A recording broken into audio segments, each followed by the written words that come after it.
गांधी जिंदाबाद जिंदाबाद जिंदाबाद। महिलाओं के सम्मान में महिलाओं के सम्मान में महिलाओं पर अत्याचार करना बंद करो देश की बेटियों पर अत्याचार करना बंद करो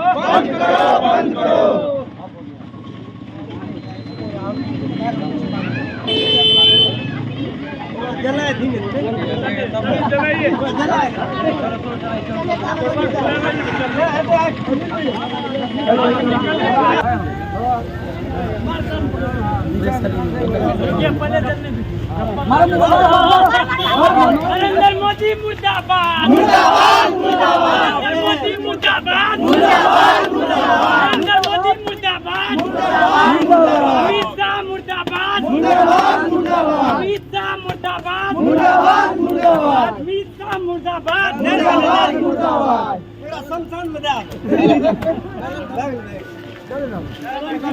140 करोड़ लोगों का भरोसा मुझ पर है। अरे भाई कहाँ से भरोसा है?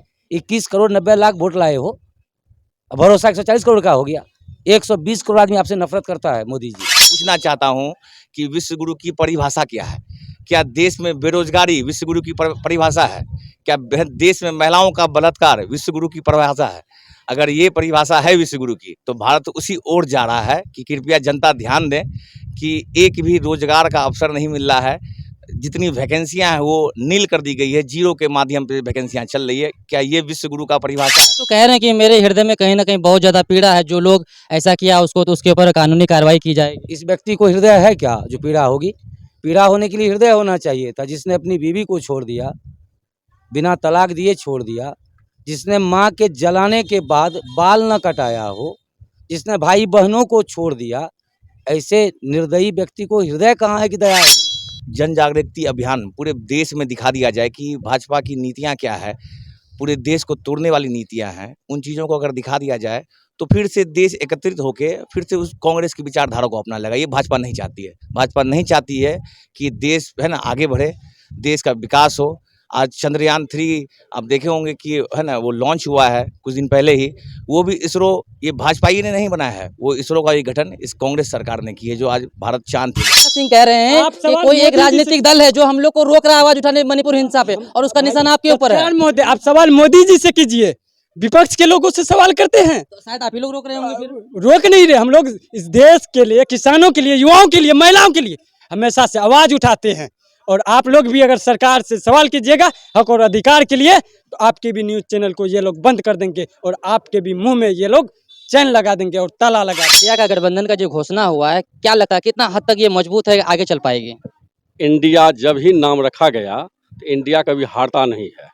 ये पूर्व से ही इतिहास गवाह है। इंडिया जीतेगा और भारी मतों से सीट लेके अब की बार जो इंडिया सरकार बनाएगी। भाजपा का विरोध हर जगह, हर कोने में, झूठ का विरोध हम लोग, भ्रष्टाचार हो रहा है, यहाँ मस्जिद मंदिर हो रहा है, जिसके चलते हर आदमी, हर नागरिक जान गया है कि भाजपा वाले खाली झूठ का ठेका लेते हैं और सब लोग नफरत करना शुरू कर दिए हैं। इसलिए इंडिया जीतेगा और राहुल जी, हमारे कांग्रेस के राहुल जी प्रधानमंत्री बनेंगे।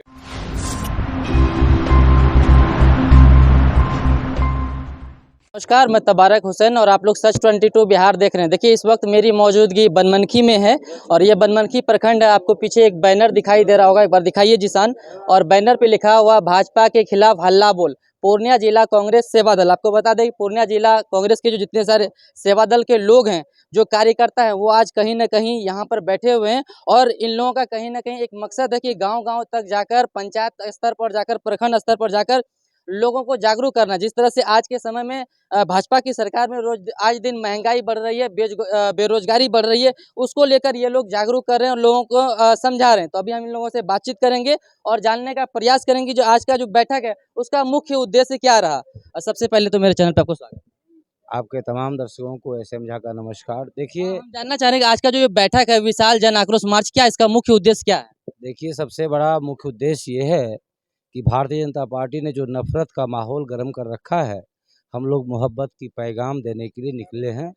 एक एक घर जाकर मोहब्बत की पैगाम दे रहे हैं और मणिपुर में जो बहनों के साथ अत्याचार हुआ है उसके खिलाफ भारतीय जनता पार्टी के कुप्रबंधन, अत्याचार और प्रताड़ना के खिलाफ हम लोग उन बहनों के साथ अपने आप को खड़ा दिखा रहे हैं जिनके साथ इस तरह का अत्याचार हुआ है।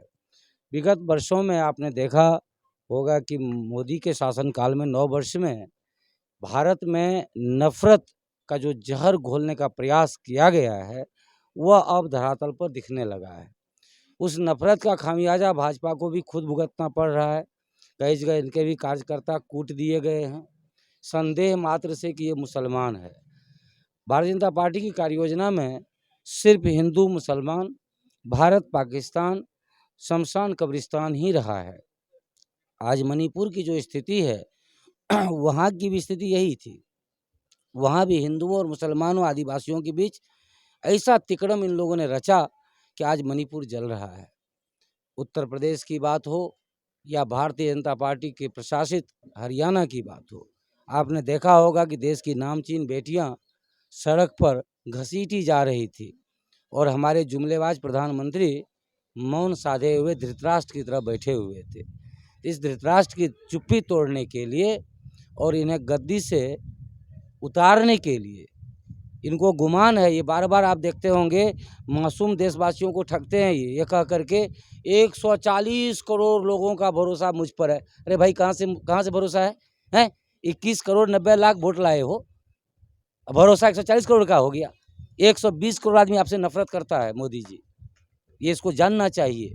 और ये जो डोंग हेंकड़ी देते हैं, इनकी हेंकड़ी आप समझने की कोशिश कीजिए। एक तरफ हेंकड़ी दिया इन्होंने कि हमने एक आदिवासी महिला को राष्ट्रपति बना दिया, और जब आदिवासी बेटियों को घसीटा गया, बलात्कार किया गया, इसके मुंह से आवाज़ नहीं निकली। ये व्यक्ति इस देश को सिवाय जुमला, धोखा, प्रताड़ना, अत्याचार का कुछ नहीं। मोदी जी तो कह रहे हैं कि मेरे हृदय में कहीं ना कहीं बहुत ज़्यादा पीड़ा है, जो लोग ऐसा किया उसको तो उसके ऊपर कानूनी कार्रवाई की जाएगी। इस व्यक्ति को हृदय है क्या जो पीड़ा होगी?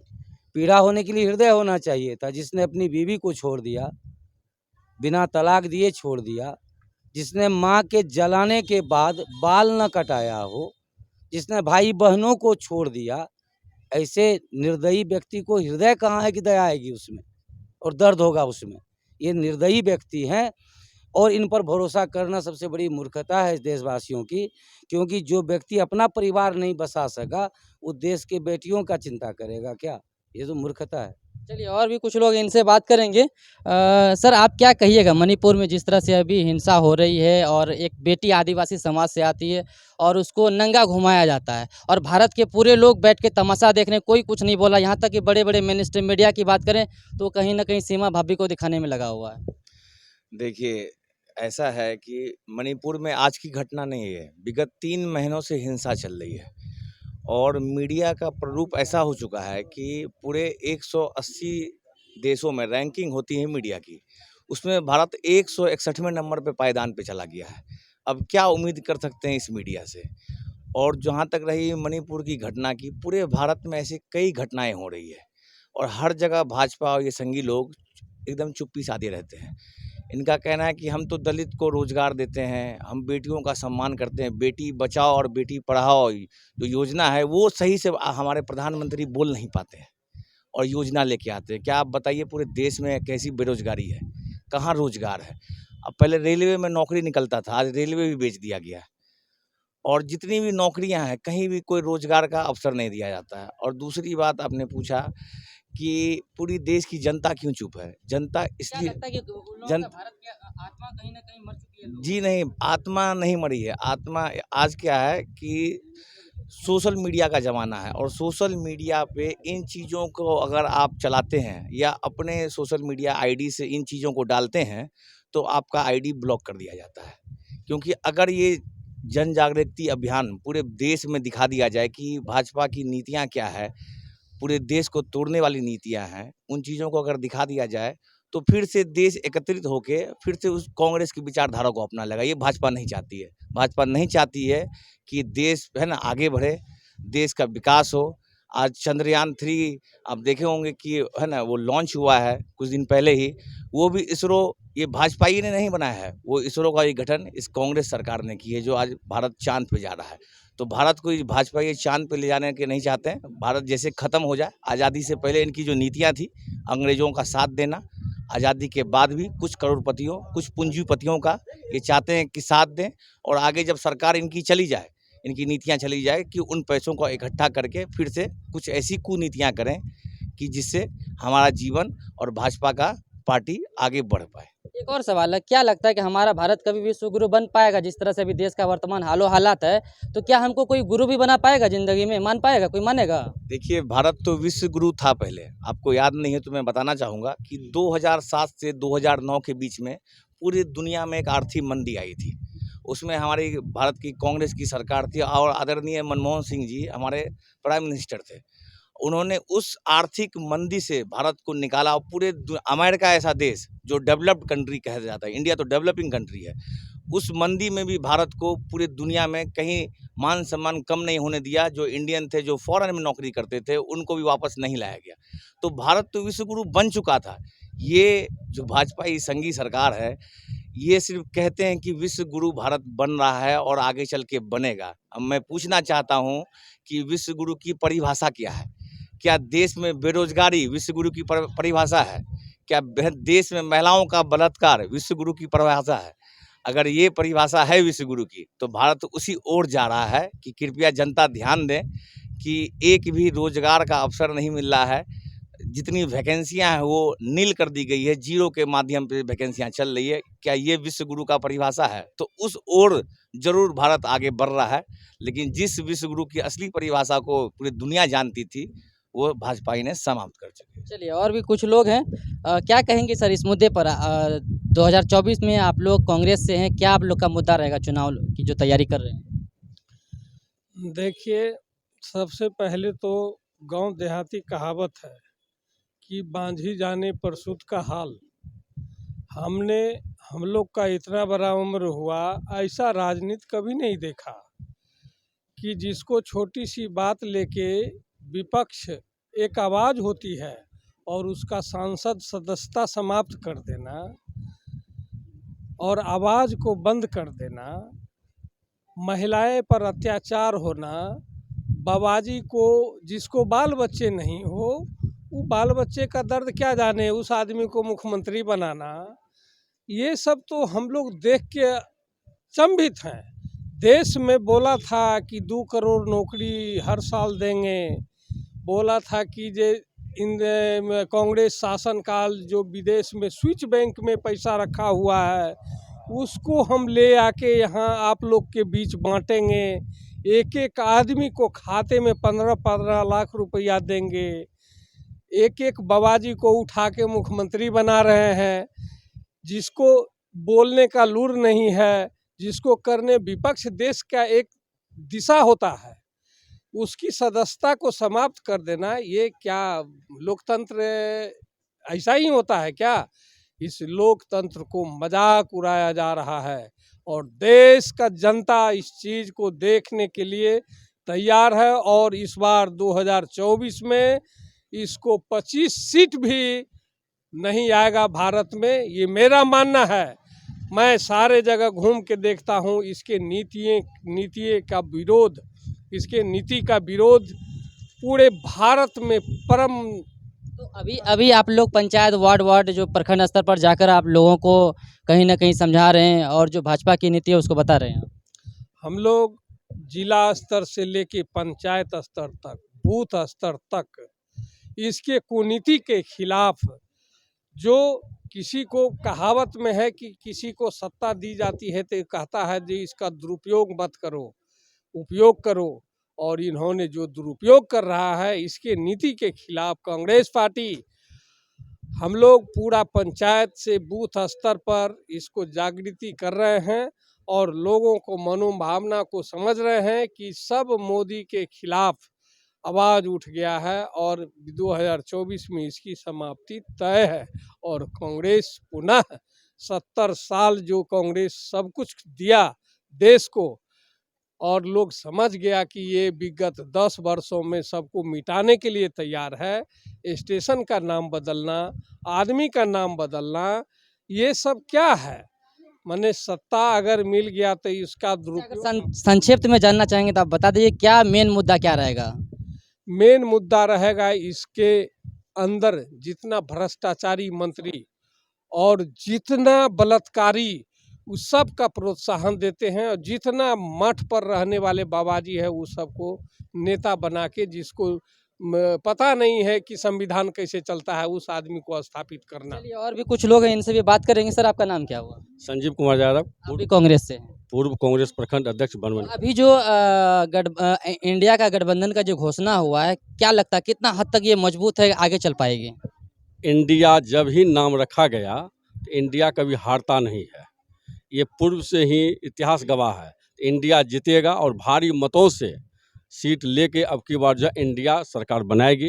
भाजपा का विरोध हर जगह हर कोने में, झूठ का विरोध हम लोग, भ्रष्टाचार हो रहा है, यहाँ मस्जिद मंदिर हो रहा है, जिसके चलते हर आदमी हर नागरिक जान गया है कि भाजपा वाले झूठ खाली झूठ का ठेका लेते हैं और सब लोग नफरत करना शुरू कर दिए हैं।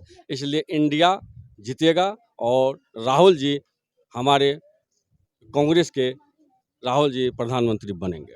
अच्छा, मणिपुर में जो अभी एक वीडियो वायरल हुआ है, एक लड़की को नंगा घुमाया जाता है, तो क्या लगता है आपको कि किसी को न्याय दिलाने के लिए या न्याय लेने के लिए वीडियो का वायरल होना जरूरी है?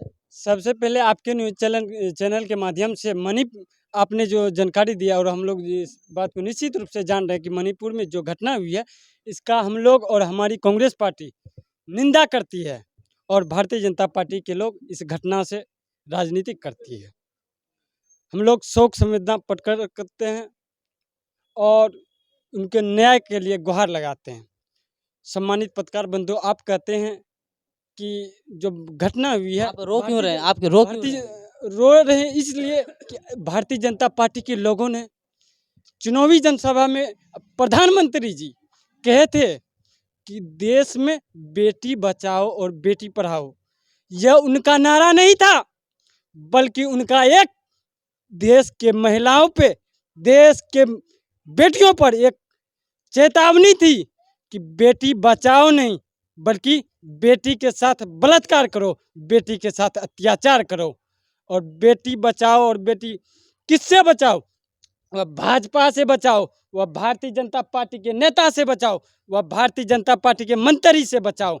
आज एक तरफ आप नारा देते हैं बेटी बचाओ, एक तरफ आपके पार्टी के लोग सरेआम खुलेआम अत्याचार और बलात्कार, ऐसे लोगों को शर्म आनी चाहिए। आप लोग आंख में मगरमच्छ का आंसू दिखा रहे हैं, गला में कांग्रेस का झंडा है। वहीं पे सुनिए पहले राजनाथ सिंह कह रहे हैं कि कोई एक राजनीतिक दल, एक मिनट सुनिए, राजनीतिक दल है जो कि हम लोग को आवाज उठाने से रोक रहा है और उसका निशाना आप खड़ी है, इसलिए मैं कांग्रेस के साथ खड़ा हूँ। मेरा एक सवाल है, राजनाथ सिंह कह रहे हैं कि कोई एक राजनीतिक दल है जो हम लोग को रोक रहा है आवाज उठाने मणिपुर हिंसा पे, और उसका निशाना आपके ऊपर है। मोदी, आप सवाल मोदी जी से कीजिए, विपक्ष के लोगों से सवाल करते हैं तो शायद आप ही लोग रोक रहे होंगे। फिर रोक नहीं रहे, हम लोग इस देश के लिए, किसानों के लिए, युवाओं के लिए, महिलाओं के लिए हमेशा से आवाज उठाते हैं।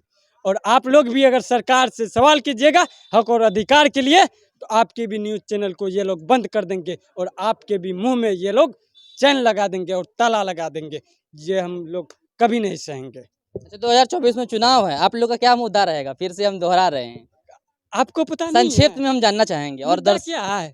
देश में बढ़ती बेरोजगारी, बढ़ती महंगाई, अत्याचार, उत्पीड़न, और आज के समय में जिस तरीके से देश के महिलाओं के साथ उत्पीड़न हो रहा है, पहले के समय जब कांग्रेस की समय थी, 2014 से पहले की जब कांग्रेस की सरकार थी, उस समय देश के महिलाओं को देवी के रूप में जानी जाती थी। आज प्रधानमंत्री जी एक तरफ महादलित महिलाओं को राष्ट्रपति बनाते हैं और गर्व महसूस करते हैं। चलिए हम थोड़ा सा हमने गर्व महसूस करते हैं। हम बात को लंबा नहीं करेंगे। वही राष्ट्रपति भवन के बगल में देश की बेटी, जिन्होंने इस देश के लिए शान के तिरंगे को आगे बढ़ाने का काम किया, उनको भारतीय जनता पार्टी के कठपुतली पुलिस लाठियां बरसा। आप लोग जब मणिपुर पे बोले, बंगाल पे क्या बोलेगा? और एक बेगूसराय की कौन सा, वहाँ पे क्या बोलो? वहाँ पे नहीं बोलिएगा। भारतीय जनता पार्टी के सोची समझी साजिश है कि आज जिस तरीके से आदरणीय मुख्यमंत्री ममता बनर्जी के सरकार के को बदनाम करने के के साजिश रच रहे हैं, ये साजिश कभी नहीं चलेगी।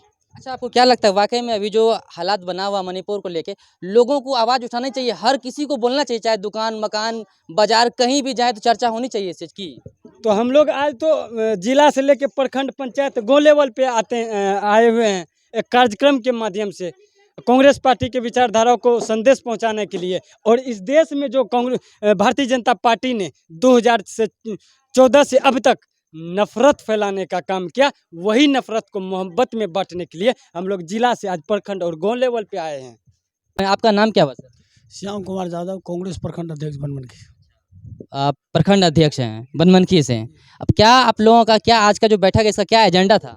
इसका एजेंडा यही था कि ये जो मोदी जी जो ये काम कर रहे हैं, हमारे माननीय प्रधानमंत्री, ये सारा सर गलत कर रहे हैं। एक बगल कहते हम आदिवासी समुदाय को राष्ट्रपति बना दिए, दूसरी तरफ आदिवासी जो हैं उसके ऊपर इसका विधायक पेशाब कर देता है।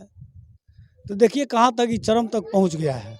महंगाई तो दिखा ही रहे हैं, मणिपुर की घटना देख रहे हैं, जबकि वहाँ पर उसका सरकार है चुप्पी साधे हुए हैं। अगर उसके प्रति अगर किसी तरह का बात आम आदमी अगर करते हैं, आम पार्टी करते हैं, तो उसको सलाखत के पीछे बंद कर दिया जाता है।